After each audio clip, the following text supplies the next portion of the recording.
नमस्कार दोस्तों, मैं दीपक नागर दीपक इकोनॉमिक्स के इस चैनल पर आप सभी दोस्तों का स्वागत करता हूं। दोस्तों, इस चैनल पर हम जनरली डिस्कस करते हैं दिल्ली इकोनॉमी न्यूज का। वो तो हम कर चुके हैं। आज डेट 28 जुलाई। तो दोस्तों, आज की जो न्यूज नहीं है, बेसिकली जो इंसिडेंट है या जो न्यूज है वो कल 27 जुलाई की है। कल 27 जुलाई को पार्लियामेंट से एक बहुत बड़ी न्यूज आई है। अगर अभी आप लोग पार्लियामेंट को ट्रैक कर रहे होंगे या इसकी न्यूज पढ़ते होंगे तो अभी तो क्या चल रहा है, मणिपुर पे सबको पता है कि मणिपुर पे गतिरोध चल रहा है, दाम धूम हो रही है, कुछ चिल्ला चोट चल रही है।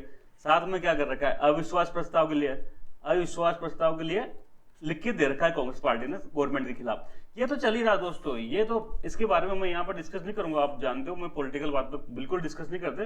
लेकिन कल लोकसभा ने एक ऐसे बिल को पास किया जिसका मैं कभी पिछले लगभग साल भर से इंतजार कर रहा था कि ये बिल कब आएगा। आप में भी कईयों ने नाम सुना होगा इसको, जन विश्वास बिल। तो जन विश्वास बिल काफी टाइम से पेंडिंग था, लगभग लास्ट ईयर से ही। तो अभी इसको लोकसभा ने जन विश्वास बिल 2023 को पास कर दिया गया है। ये दोस्तों एक इंपोर्टेंट मिल साबित होगा इकोनॉमी में। इकोनॉमी के दृष्टिकोण से ये बिल बहुत ही इंपॉर्टेंट है। हम जानेंगे ऐसा क्यों है, वो सब इसके एक प्रोविजन के बारे में हम डिस्कस करेंगे। लेकिन कल 27 जुलाई को पार्लियामेंट जो लोकसभा है, लोअर हाउस, उसने इसको पास कर दिया। अभी अपर हाउस राज्यसभा में जाएगा, वहां देखते क्या होता है। लेकिन वहां पे मुझे लगता है मोस्ट प्रोबेबली ये पास हो ही जाएगा, क्योंकि हो ही जाएगा। तो दोस्तों देखो, आप न्यूज देख सकते हो। सबसे पहले ये मिनट की न्यूज देखिए, लोकसभा पास है Jan Vishwas bill aim at improving ease of doing business. तो ईज ऑफ डूइंग बिजनेस को लिए जो गवर्नमेंट बिल लेके आई थी वो बिल पास हो गया। कुल मिला के बात ये है। दूसरा न्यूज आप देख सकते हैं इंडियन एक्सप्रेस की, Lok Sabha passes Jan Vishwas bill to promote ease of business. तो हर जगह ईज ऑफ डूइंग बिजनेस आ रहा है। तो इसी के बारे में, इसी को लागू करने के लिए लाया गया। तो मैं आपको एक चीज बताता हूं। सबसे पहले हम ईज ऑफ डूइंग बिजनेस जानेंगे। देखो, किसी भी देश में, किसी भी देश के, आप लोगों को पता होगा इकोनॉमी के 3 सेक्टर होते हैं। सबसे पहले प्राइमरी सेक्टर, जिसको एग्रीकल्चर कह सकते हैं। दूसरा इंडस्ट्री सेक्टर, जिसको बोलचाल की भाषा में बिजनेस करना भी कह देते हैं।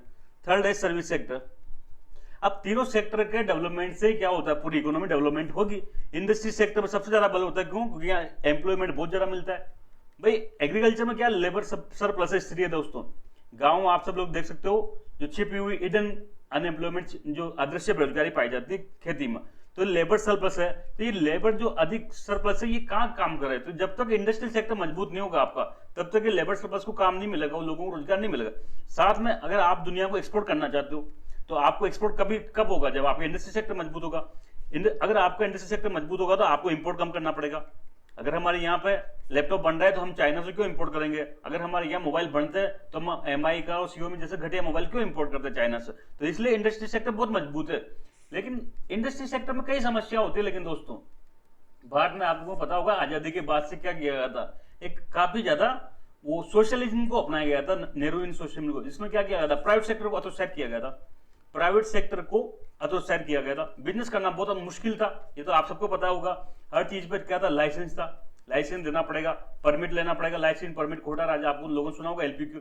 बाद में मनमोहन सिंह जी ने इसमें 1991 में आके थोड़ा सा रिफॉर्म किया, एलपीजी, लिबरलाइजेशन, प्राइवेटाइजेशन, ग्लोबलाइजेशन किया। तो इन्होंने क्या किया, व्यापार करना आसान हो, इजी से लाइसेंस मिल जाए, इजी से क्या वो जनरल कनेक्शन मिल जाए, इजी से लैंड कन्वर्ट हो जाए, हर चीज में मतलब आसान हो। ये नहीं बार बार में उसको परेशान करना पड़े बिजनेसमैन को। इजी टैक्स कंप्लायंस इजी हो, ऐसा नहीं ऐसा जटिल फॉर्म हो कि उसको बढ़ने में दिक्कत आए या महीने में 4 बार उसको फॉर्म भरना पड़े। तो ऐसा व्यापार करने में आप परेशान करोगे तो फिर दोस्तों उस देश में व्यापार नहीं पड़ेगा। इसीलिए वर्ल्ड बैंक का कंसेप्ट लेके आए थे। वर्ल्ड बैंक का बेसिक कंसेप्ट है EODB, ease of doing business. ये क्या करता था, हर देश को रैंकिंग दिया करता था कि किस देश में व्यापार करना आसान है। क्या किसी देश में, मैं कह रहा हूं, अगर कंस्ट्रक्शन परमिशन, जैसे फैक्ट्री को बना रहा है तो उसकी परमिशन लेना कितना आसान है, इलेक्ट्रिसिटी परमिशन लेना कितना आसान है, कितना इजीली लोन मिल जाता है, क्या चक्कर लगाते हैं। या परमिशन सिंगल विंडो का जो आज कंसेप्ट है वो भी तो यही है ना। एक तो आप सरकारी विभाग को चक्कर लगा रहे हो, बाबू दर बाबू घूम रहे हो, लेकिन एक जगह सिंगल विंडो का सिस्टम है। तो इस रैंकिंग दिया करता था ये ईज ऑफ डूइंग बिजनेस पर। तो इसलिए दोस्तों, अगर आपको बिजनेस बढ़ावा देना है, इंडस्ट्री सेक्टर को बढ़ावा देना है, तो आपको ईज ऑफ डूइंग बिजनेस तो करना ही पड़ेगा। तो ईज ऑफ डूइंग बिजनेस में भारत सरकार ने कई काम किए हैं। आपको पता होगा 2014 के बाद में मोदी जी जब से आए, सबसे ज्यादा उनका बिजनेस में बल है। कहीं ना कहीं वो गुजरात से आए, ये भी एक रीजन हो सकता है, लेकिन मोदी जी का बिजनेस या इंडस्ट्री में बहुत ज्यादा बल है। इंडस्ट्री को क्या करना चाहते हैं, वो ज्यादा से ज्यादा बढ़ावा देना चाहते हैं। तो इसमें ईज ऑफ डूइंग बिजनेस में कई सारे काम किए, जैसे कई सारे जो लॉ थे, जो कानून थे आउटडेटेड, उनको हटा दिया, रिपील कर लिया। पुराने जमाने के अंग्रेजों के बाबा आदम के जमाने कानून थे जो आज लागू भी नहीं है, या फिर उनका उतना महत्व नहीं है, ऐसे लोगों को रिपील कर लिया। लगभग ऐसा कहते हैं कि 1500 के आसपास कानून को मोदी गवर्नमेंट ने वापस ले लिया। तो ये लॉ रिपील कर लिया। जो गवर्नमेंट की जितनी परमिशन है वो इजी कर दी। गवर्नमेंट से अगर आप परमिशन लेना चाहते हो कोई भी चीज के लिए तो इजी हो, ऑनलाइन प्लेटफॉर्म पर हो, सिंगल विंडो सिस्टम लागू हो। ऐसा नहीं हर जगह पे फिर एक एक विभाग के पास जाना पड़े। जब कोई इंडस्ट्री आया बिजनेस करने, इंडिया में निवेश करने, तो तुरंत उसको हर चीज का नल कनेक्शन, बिजली कनेक्शन सब कुछ मिल जाए उसको इजीली। तो ये इस प्रकार से काम होता रहा, ऐसा गवर्नमेंट का प्रयास करता रहा।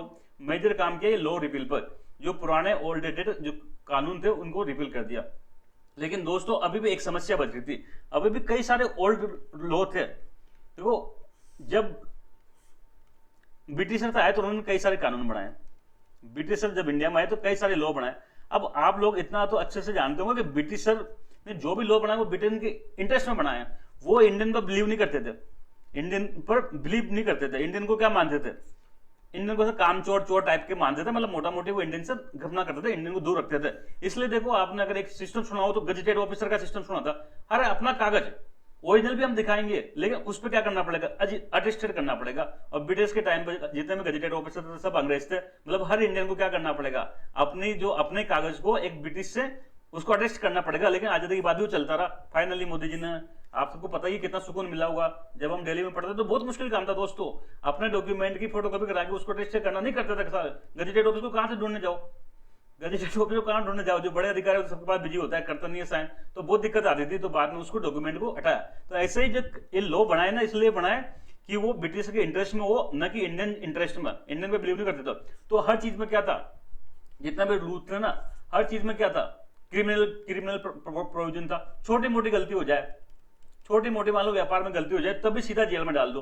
जैसे मैं आपको बताऊं, जो भारत में लेबर लॉ होते हैं कई सारे, इन लेबर लॉ में एक लॉ ऐसा भी था एक जमाने में कि अगर किसी फैक्ट्री के मालिक ने शौचालय की पुताई नहीं कराई, पेंट नहीं कराया, तो क्या करो, उसको जेल में डाल दो, जेल में डाल दो। हालांकि आज दिन तक एक भी जेल में नहीं गया, लेकिन इससे क्या होता है, इससे कहीं ना कहीं करप्शन वगैरह बढ़ता है, जो लेबर इंस्पेक्टर वगैरह को ज्यादा पावर देते हैं। तो दोस्तों यही फिर बाद में निष्कर्ष निकाला कि भाई आप जो किसी भी लॉ है उसको एक दो तरह के ऑफेंस होते हैं इसमें। एक तो मेजर ऑफेंस, कोई बड़ा अपराध कर दिया हो आपने, तो मेजर ऑफेंस तो जेल में जाओ।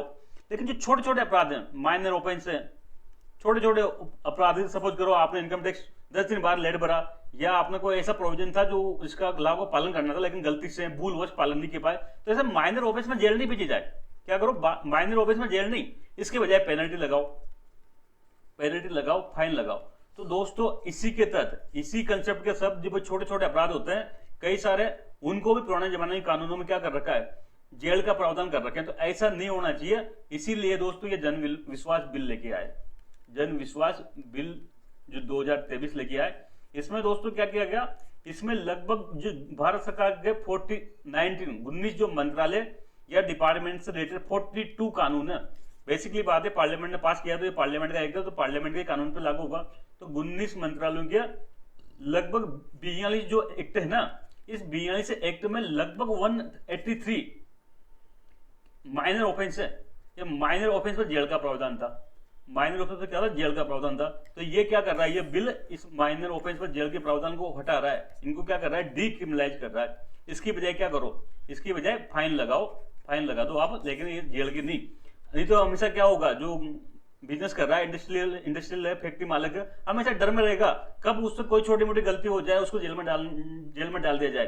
तो अब वो फैक्ट्री को छोड़ के, इंडस्ट्री को छोड़ के दिन भर कोर्ट कचहरी में चक्कर लगाता रहेगा। तो ऐसा नहीं होना चाहिए। छोटे अपराधों के लिए क्या होना चाहिए, छोटे अपराधों के लिए जेल की जगह जुर्माना या फाइन या पेनल्टी का प्रावधान होना चाहिए। तो ये बिल यही काम कर रहा है। हम और डिटेल में इसको देखेंगे। अभी सबसे पहले आपने न्यूज पढ़ ली, इसके बाद मैंने बताया कि इसलिए दोस्तों ये जो जनविश्वास बिल था बेसिकली 2022 में टेबल कर दिया गया था लोकसभा में। 2022 के दिसंबर में इसको कहां टेबल किया गया था, लोकसभा में। लेकिन तब इसको क्या, उसमें मोटा मोटी सहमति नहीं बनी, तो इसको फिर पार्लियामेंट की एक कमेटी के पास भेजा गया। तब इसको पास नहीं करके पार्लियामेंट की ज्वाइंट कमेटी होती है, उस ज्वाइंट कमेटी के पास भेजा गया। फिर अब इस ज्वाइंट कमेटी ने रिपोर्ट दी। ज्वाइंट कमेटी में आप जानते हो सभी पार्टी के लोग होते हैं, इसलिए जब ज्वाइंट कमेटी सहमत हो जाती है तो लगभग उस बिल पर कोई भी पार्टी फिर बाद में विरोध नहीं करती। तो इसकी रिपोर्ट आ गई।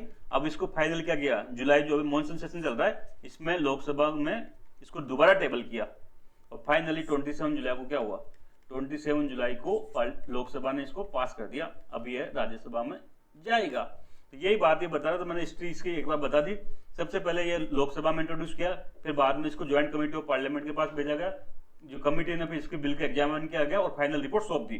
फिर इसको दोबारा से जुलाई 2023 में लोकसभा में इंट्रोड्यूस किया और फाइनली इसको पास कर दिया। इसका ऑब्जेक्टिव क्या मैंने बताया था, ईज ऑफ डूइंग बिजनेस है। व्यापार करना आसान होना चाहिए, ऐसा नहीं व्यापारी को हमेशा बना दे कि मुझे छोटा मोटा गलती हो जाए, मानवीय तरीके से कोई भूल होगी और कोई कानून का उल्लंघन हो गया मुझे जेल में डाल दिया जाए, ऐसा नहीं। वो अपना व्यापार बिजनेस आराम से शांति के साथ कर सके, इजीली कर सके, गवर्नमेंट का इंटरफेयर कम से कम हो। तो इससे क्या होता है, इससे एक कंसेप्ट और आता है, मिनिमम गवर्नमेंट मैक्सिमम गवर्नेंस। तो कहीं ना कहीं गवर्नमेंट का इंटरफेयर कम करना चाहते हैं गवर्नमेंट इस बिल के माध्यम से। ईज ऑफ लिविंग को बढ़ावा देना, आम आदमी आराम से जिंदगी जी सके, उसको घड़ी घड़ी जेल का पे नहीं रहे। कैसे करेंगे, तो जो माइनर ऑफेंस है ना, छोटे अपराध है, उसको डीक्रिमिनलाइज करो, उस पर जेल जाएगा नहीं जाएगा वो, उसकी बजाय उससे पेनल्टी ले लो।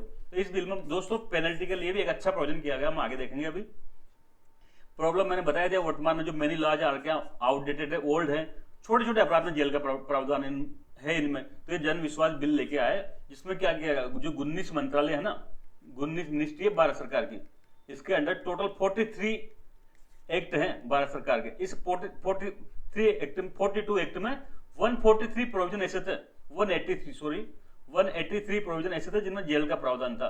तो इस बिल के माध्यम से इन 183 प्रोविजन को हटा दिया। पहला तो इसमें किया गया कि भाई जहां पर है ना जेल का प्रावधान था वहां पर पेनल्टी का कर दो। तो डीक्रिमिनलाइजिंग सर्टेन ऑफेंस, इंप्रिजमेंट की स्थान में क्या करो, फाइन लगाया जाए, डीक्रिमिनलाइज कर दिया उनको। कई सारे ऑफेंस को हटा ही दिया गया, जैसा कि इंडियन पोस्टल एक्ट था, उसमें कोई प्रावधान था सजा का, उसको हटा ही दिया गया। आज की डेट में वो आउटडेटेड है, उसकी आवश्यकता नहीं है। थर्ड, इसमें फाइन और पेनल्टी का एक बहुत अच्छा प्रोविजन किया गया। दोस्तों क्या होता है ना, कोई बार इसे एक्ट आया 2010 में, अब इस एक्ट में इस टाइम क्या किया गया, सपोज करो कोई फाइन 500 रुपए लगा दिया गया। अब ये क्या होता है दोस्तों, 20-30 साल तक यही चलता रहता है, इसमें कोई अमेंड नहीं होता। लेकिन इस बिल के माध्यम से ये प्रावधान किया गया कि जो ये 42 एक्ट है, इसमें क्या होगा, जो पेनल्टी लगती है ना, ये पेनल्टी हर 3 ईयर में, एवरी 3 ईयर अपने आप मिनिमम 10% बढ़ जाएगी। क्या होगा, मिनिमम 10% बढ़ जाएगी, 10% इंक्रीज हो जाएगी। अब तक क्या समस्या आती है, अब तक एक बार जो पेनल्टी फिक्स कर देते हैं वो बदलती नहीं है, 10 साल 20 साल तक रहती है, जब तक एक्ट दोबारा बदलाव नहीं आए। लेकिन इस एक्ट में ये प्रोविजन डाल देगा 3 साल में अपना आप ही न्यूनतम 10% तो बढ़ जाएगी, चाहे फिर गवर्नमेंट ज्यादा बढ़ाए, लेकिन मिनिमम 10% बढ़ जाएगी। तो इससे क्या होगा, पेनल्टी अपने आप बढ़ती रहेगी। तो गवर्नमेंट यही चाहती है कि जेल की बजाय क्या करो, पेनल्टी लगा के काम चलाओ। इससे मिनिमम गवर्नमेंट मैक्सिमम गवर्नेंस का भी वो पूरा होगा। अब revision of fine and penalty third part देख सकते हैं आप, every 3 year fine and penalty minimum 10% increase हो जाएगी। तो दोस्तों यही था जनविश्वास बिल। इससे क्या होगा, देश में कहीं ना कहीं व्यापार करना आसान होगा। जो व्यापारियों को बार बार में भय रहता है छोटे मोटे अपराध में जेल में डाल दिया जाएगा, वो अपराध कम होगा। और कहीं ना कहीं जो लेबर इंस्पेक्टर है या पुलिस की पावर भी इससे कंट्रोल लगेगी, तो इससे करप्शन भी कंट्रोल हो पाएगा। तो दोस्तों अभी के लिए इतना ही, जल्द मिलेंगे, तब तक के लिए थैंक यू, जय हिंद।